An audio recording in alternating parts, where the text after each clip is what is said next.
송구영신 예배에 오신 여러분의 마음이 여러 가지로 착잡하실 거예요. 네, 참 다사다난했고 작은 이슈들이 아니라 초대형 이슈들이 너무 막 사정없이 터지니까 우리의 마음이 편안하지 못했던 한 해를 보내는 것 같아요.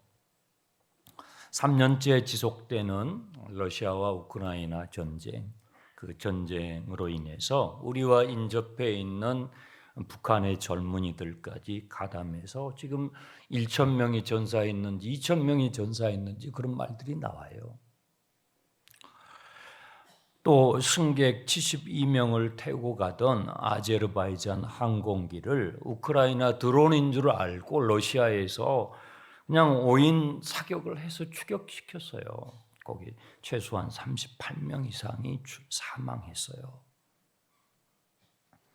1년간 지속되고 있는 이스라엘과 하마스 간의 가자 지구 전쟁으로 또 시리아, 이란까지 이 전쟁의 기온이 번져가서 수많은 목숨이 지금 피해를 입었습니다. 세계인들의 부러움을 샀던 우리 대한민국은 어때요? 지금 경제부총리께서 대통령, 국무총리 역할까지 1인 3역을 하는 초유의 사태죠. 그래서 글로벌 금융위기 이후에 제2의 외환위기가 또 발생하는 거 아닌가 하고 기업을 운영하시는 분들뿐만 아니라 회사 생활 하시는 여러 자영업 하시는 분들의 마음이 지금 너무 어려우셔요. 엊그저께 저는요 제 아내와 함께 지금 연로하셔서 병상에 계시는 저희 부모님 인사드리려고 한 해가 가기 전에 인사를 드리고 와야 되겠다 하고 가는 도중에 무안공항 제주 항공사 참사 소식을 들었어요. 승객 181명을 태우고 우리나라 집으로 돌아오는 거죠. 집으로 돌아오고 있는 분들이 179명이 사망했다는 거예요. 하루아침에 가족을 잃고 있는 그분들의 그 고통이 얼마나 크겠어요. 모르겠어요. 우리 장충당교회 형제자매님들 가운데서도 친척, 친구분들, 또 이웃분들, 지인들 그 중에 있을 수도 있어요. 그래서 말씀을 준비하는 송구영신 말씀을 준비해야 되는데 제 마음에 주님, 제가 어떻게 설교를 할 수 있을까요? 이럴 때는 어떤 말씀을 전해야 될까요? 오늘 주어지는 이 본문의 말씀이 우리 성도들에게, 우리 예배에 참여하신 분들에게 어떤 유효할 수 있을까요? 유효할 수 있을까요? 하나님의 말씀이 이런 지경에 있을 때에도 유효할 수 있을까요? 하면서 주님 앞에 머무를 수밖에 없었습니다. 66절을 보시기 바랍니다.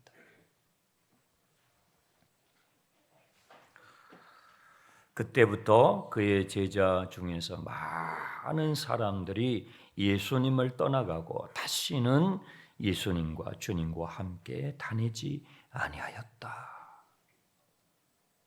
이때부터 많은 사람들이, 그 많은 사람들이 그냥 보통 평범한 사람들이 아니고요, 제자들이에요. 제자들. 예수님을 따르기로 하고 예수님을 믿고 따르기로 했던 많은 제자들이 예수님을 등지고 떠나버렸다는 거예요. 이때부터. 오병이어 사건 이때부터요. 예수님을 왕으로 세우고 예수님을 임금으로 추대하려고 했던, 그야말로 주님의 인기가 하늘을 찌를 것 같았던 그 순간, 하루가 지났는데 그 많은 사람들 가운데서 예수님을 등지고요 떠났다는 거예요. 그게 제자 요한에게는 너무 충격적이었어요. 그래서 요한복음을 나중에 그가 회개하고요, 나중에 요한복음을 기록을 할 때 이걸 자세하게 기록한 거예요. 그 장면이 너무 가슴이 아팠던 거예요. 잊어버릴 수가 없었던 거예요. 너무나 많은 사람들이 예수님을 떠나가는 장면을 보았어요. 내 살을 먹지 않고 내 피를 마시지 않으면 너희 속에 생명이 없어. 인생은 속절없이 사그라져 간다 하는 그 예수님의 말씀이 너무 소화하기가 어려웠어요. 너무 받아들이기가 어려웠어요. 내 살은 참된 양식이고 내 피는 참된 음료야. 나를 먹는 사람은 나로 말미암아 살리라. 나는 세상을 살리기 위해서, 세상에 생명을 주기 위해서 온 바로 그 빵이다 하는 이 말씀이 그 사람들에게 너무 거북스럽고 불편스럽고 받아들이기가 어려웠어요. 우리가 그렇게 악한 죄인인가? 내가 그렇게 악한 죄인이야? 하는 그 주님의 말씀이 그렇게 받아들여지지가 않았던 거죠. 내가 너희들에게 말하고 있는 이 말이 곧 영이요 생명이야. 여러분, 내가 하는 말이요 내 영과 일치가 되고요, 내 영과 내 생명과 일치가 되도록 말을 할 수 있는 존재는요, 신의 영역이에요. 인간의 영역이 아니잖아요. 내가 지금 하고 있는 내 말이 내 영과 일치하고 내 존재와 일치할 수 있는 존재는요, 인간은 불가능해요. 근데 이 예수님의 말씀을 듣는 사람들이요, 그거 받아들이기 어려웠어요. 그래서 예수님을 등지고 많이 떠나간 거예요. 기적을 보았지만, 표적을 보았지만 그걸 받아들이기가, 그걸 액면 그대로 인정하기가 어려웠던 거죠. 소화가 안 됐던 것이죠. 우리가 어저께 그냥 홀렸어. 그 빵 조각 하나 먹으면서 배불리 먹어가지고 홀린 거야. 사기꾼이네 하고 다 예수님을 등지고 떠난 거예요. 내가 생각했던 메시아가 아니었던 거예요. 내가 생각했던 빵을 얻을 수 없었던 거죠. 그래서 내 육체의 배를 채우게 해주는 그 빵을 주는 다른 예수를 쫓아서 가버린 거예요. 지금도요, 많은 사람들이 예수님께 왔다가 예수님을 떠나가요. 왜요? 예수님이 지금 당장 배고픈 나에게 빵을 안 주니까요. 나의 상황과 비현실적인 것 같은 말씀만 하시는 것 같으니까 예수님을 떠나가는 것이죠. 그런데요, 예수님은 이 떠나가는 이들을 애써 붙잡지 않으세요. 여러분, 그렇죠? 애써 붙잡지 않으세요. 기적을 보여서 붙잡을 수도 있잖아요. 표적을 보여서 붙잡을 수 있잖아요. 더 부드러운 말을, 더 그럴듯한 말을 설득력 있게 해서 붙잡을 수도 있는데 주님은 붙잡지 않고 주님이 하셨던 말 한마디도 수정하지 않아요. 한마디도 수정하지 않고 붙잡지 않고 다 그냥 가게 하셔요. 그리고 12명 남아있는 제자들, 그 12명에게 67절 이렇게 물으셔요. 너희도 가려느냐? 너희도 가려느냐? 저는 이 말씀이요, 이렇게 해석이 되더라고요. 너는 어떻게 할래? 너는 새해 어떻게 할래? 너희도 가려느냐, 이 말씀이 저한테 그렇게 들리더라고요. 너 새해 어떻게 할래? 장충난 교회 성도들아, 너희들은 어떻게 할래? 그렇게 들리더라는 거죠. 너희 역시 떠나길 원하지 않니? 그렇지. 예수님이 그렇게 물으시는 거죠. 이때 베드로가 여러분 이럴 때 있잖아요. 평소에 믿음이 없어요. 여러분 목장 모임하면 평소에 이분은 믿음이 없어요. 새신자예요. 새가죽이에요. 그런데 그냥 믿음이 없어 보이는 그분이 무심코 내뱉는 말에 다들 놀라는 거예요. 어떻게 이분이, 근데 그렇게 말을 하는 자기도 놀라는 거예요. 내가 내뱉은 말에 나도 놀라는 그런 경우가 있잖아요. 베드로가 가끔씩 그래요. 베드로가 이 믿음 없는 베드로인데요. 가끔씩 주는 그리스도시요 살아계신 하나님의 아들이십니다. 아주 자기도 못 믿는 말을 내뱉는다고요. 그런데 여기서 또 그래요. 주여, 영생의 말씀이 주님께 있사오니 우리가 주님께 누구에게로 가겠습니까? 이건 결코 베드로의 IQ에서 나오는 말이 아닙니다. 이건 나올 수가 없는 거예요. 이 상황에서 나올 수가 없는 고백이에요. 아니나 다를까 이어지는 말씀 70절 71절에 주님이 바로 이렇게 말씀하셔요. 내가 너희 12를 택하지 않았니? 그런데 너희 중에 한 명은 마귀야. 지금 주님은 처음부터 이걸 아셨어요. 처음부터 누가 주님을 버리게 될지 그리고 팔게 될지까지. 그러니까 뭐예요? 지금 가룟 유다만 해당되는 게 아니고요. 바로 이 고백을 하는 베드로와 침묵을 하고 있는 12명의 모든 제자들이 어떻게 해요? 다 예수님을 버리잖아요. 다 버리고 가잖아요.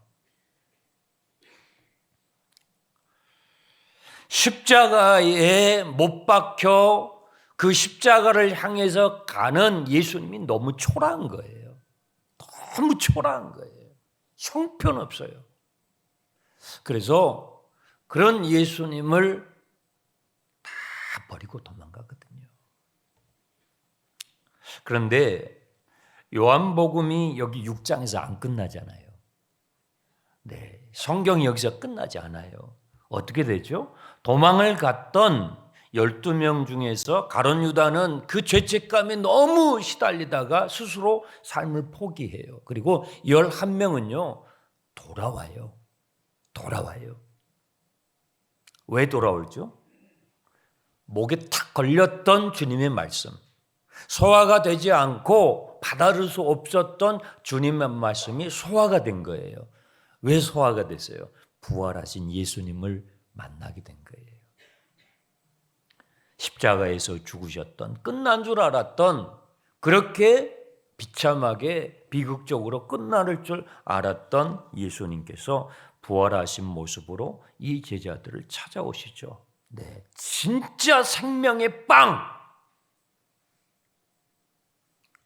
죄의 값인 죽음, 그 죽음 가운데서 서로 물고 뜯고 죽이는 이 세상 가운데서 예수님이 진짜 생명의 빵인 것을 제자들이 부활하신 주님 앞에서 경험을 한 거예요.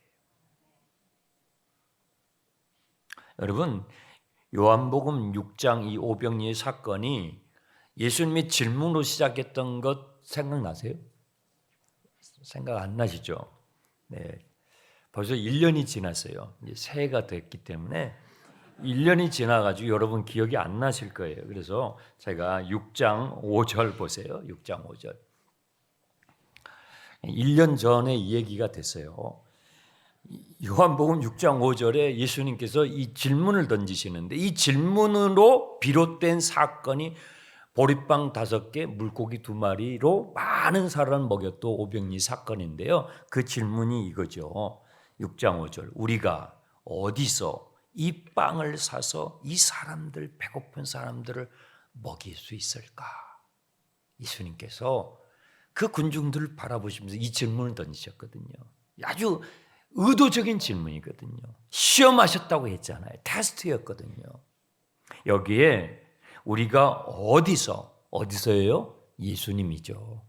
그런데 빵을 사서 그랬어요. 사서. 그러니까 계산이 잘 돌아갔던 빌립은 200데나리온 돈이 없는데요. 이렇게 나왔잖아요. 여러분,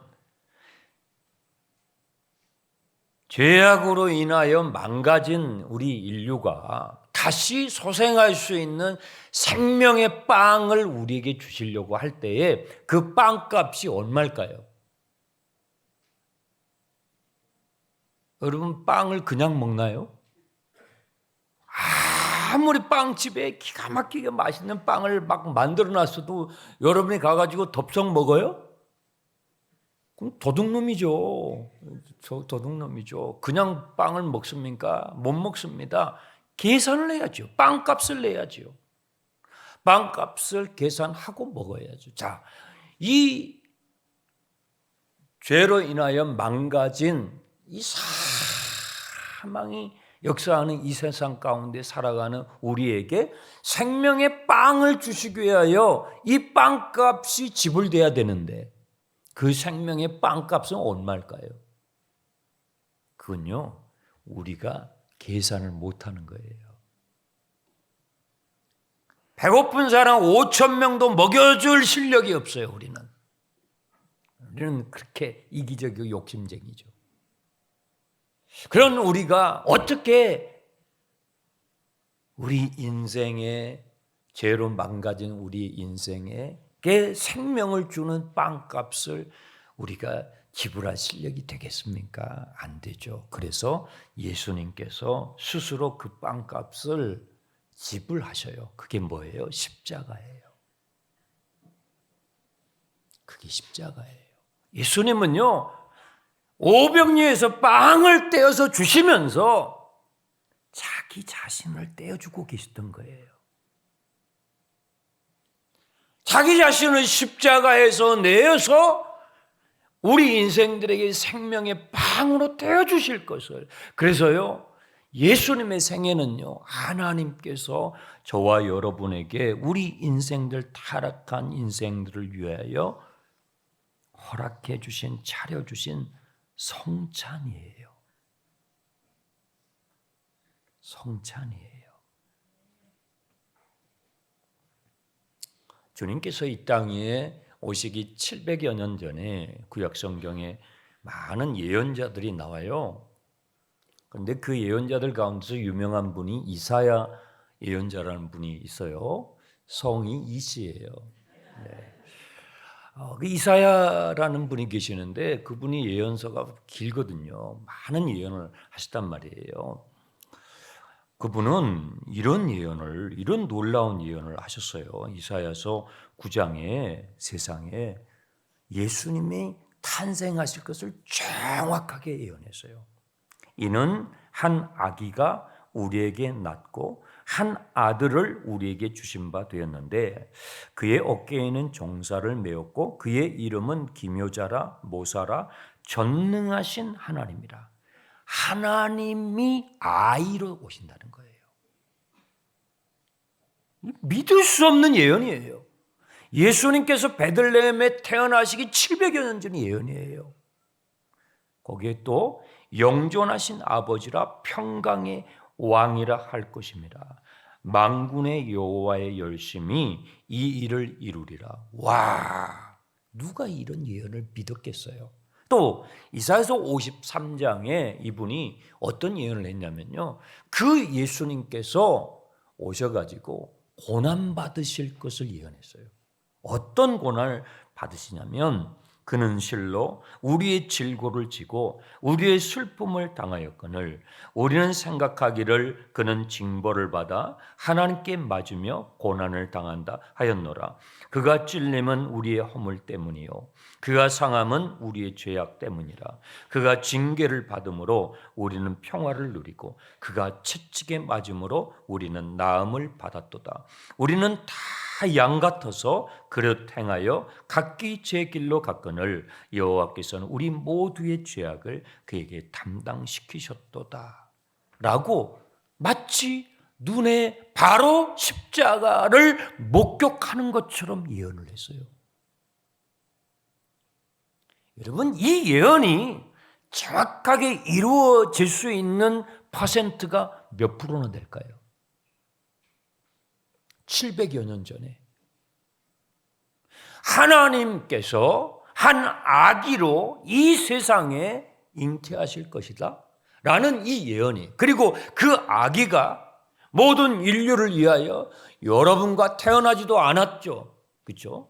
태어나지도 않았던 우리 인류를 위하여, 우리를 위해서 이렇게 처참한 대속적인 죽음을 당하시게 될 거라는 이 예언이 문자 그대로 성취되기 위하여 수학적으로, 과학적으로 이루어질 퍼센트가 몇 프로나 될까요?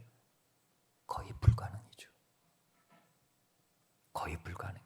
그런데요, 이 이사야 예언자는요, 이사야서 55장에 또 이런 놀라운 예언을 해놨어요. 자, 화면을 띄워주시기 바랍니다. 우리 다 같이 읽어보겠습니다. 오라, 너희 모든 목마른 자들아, 물로 나아오라. 돈 없는 자도 오라. 너희는 와서 사 먹되 돈 없이, 값 없이 와서 포도주와 젖을 사라. 1절을 다시 보세요. 1절을. 자, 보시면 참으로 놀라운 예언이에요. 포도주와 젖을 사 먹어야 되는데, 값을 지불하고 먹어야 되는데, 돈 없이, 값 없이 먹을 수 있도록 하시겠다는 거예요. 지불을 하고 먹어야 돼요. 지불하고 먹어야 되는데 돈 없이, 값 없이 사서라는 말이 가능해요? 여러분, 아니, 돈 없이, 값 없이 어떻게 사요? 돈을 주고 사 먹어야죠. 값을 지불하고 사 먹어야죠. 근데 왜 돈 없이, 값 없이도 우리가 사서 먹을 수 있게 됐어요? 누군가 지불하기 때문에. 누군가가 지불할 것이기 때문에.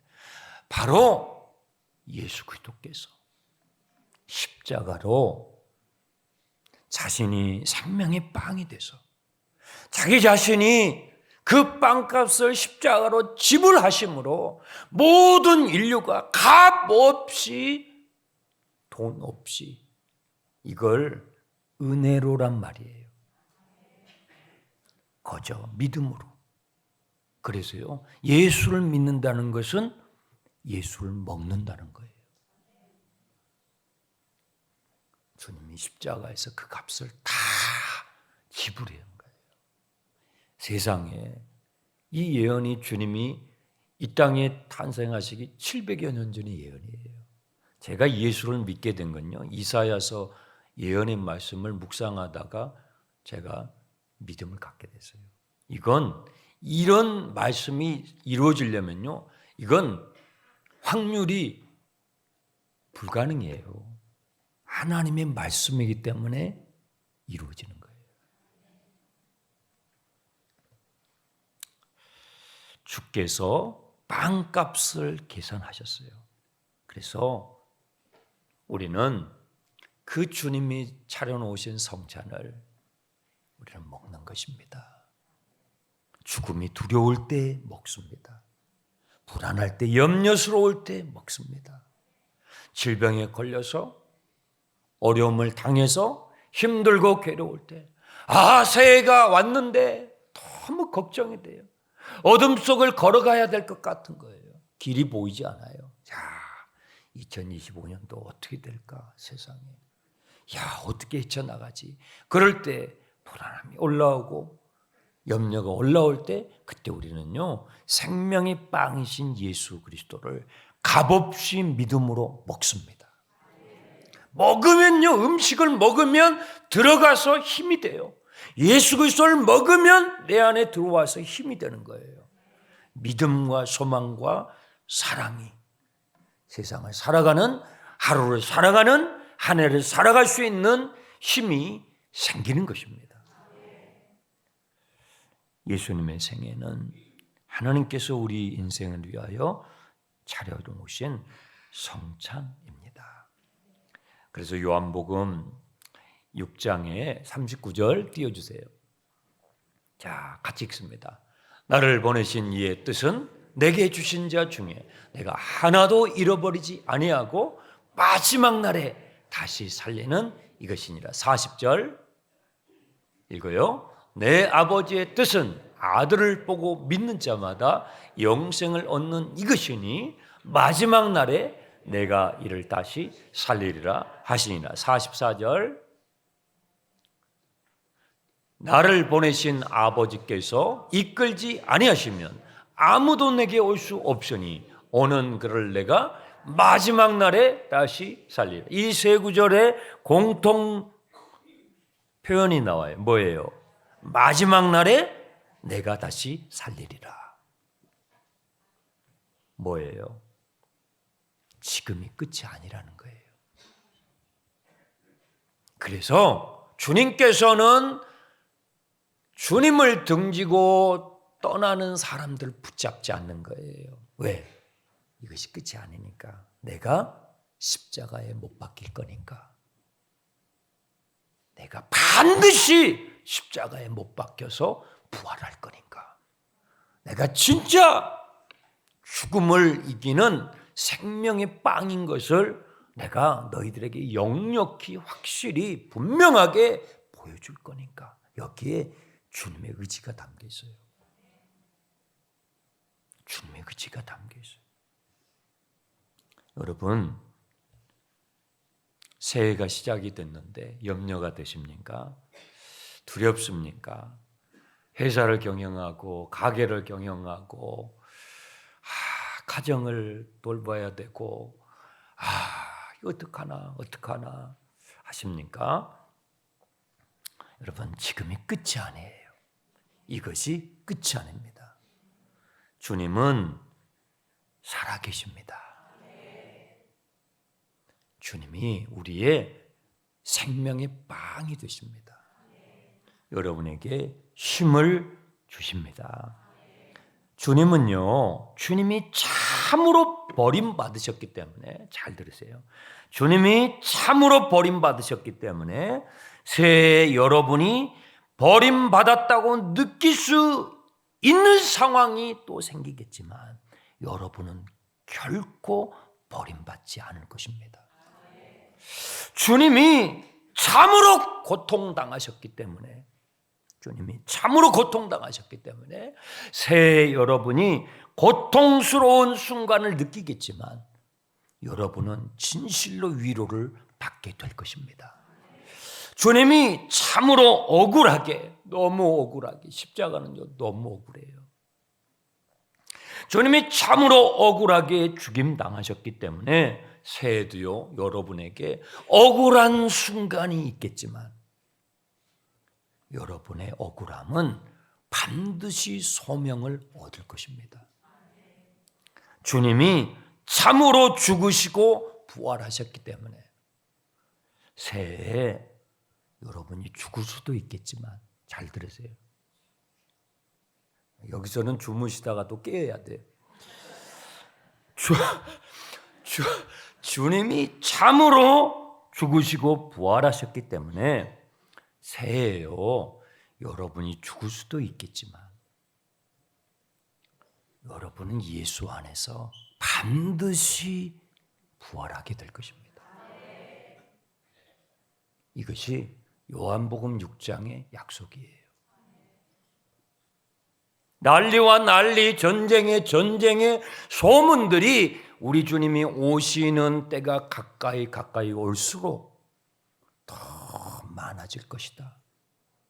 더 많은 전쟁이 일어나고요, 더 많은 재난과 전염병과 기근과 고통스러운 일들이 더 많이 일어날 거예요. 새해에 더 많이 일어날 거예요. 여러분, 그래도요, 예수님이 여러분에게 생명의 빵이 되실 겁니다.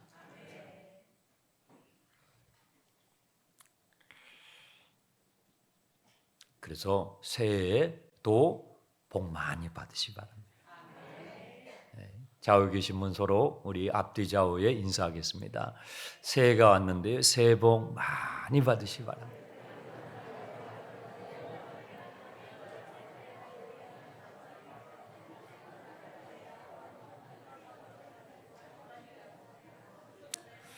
제가 주님의 말씀을 대신해서 여러분에게 질문을 하면요, 여러분은 이렇게 답변을 해주세요. 아니요, 저는 주님을 떠나지 않을게요.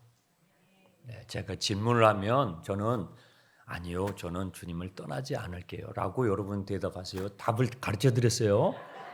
아셨죠? 아니요, 저는 주님을 떠나지 않을게요. 자, 제가 물어볼게요. 너희도 가려느냐? 한 번 더. 장충단 교회 성도들, 너희도 가려느냐?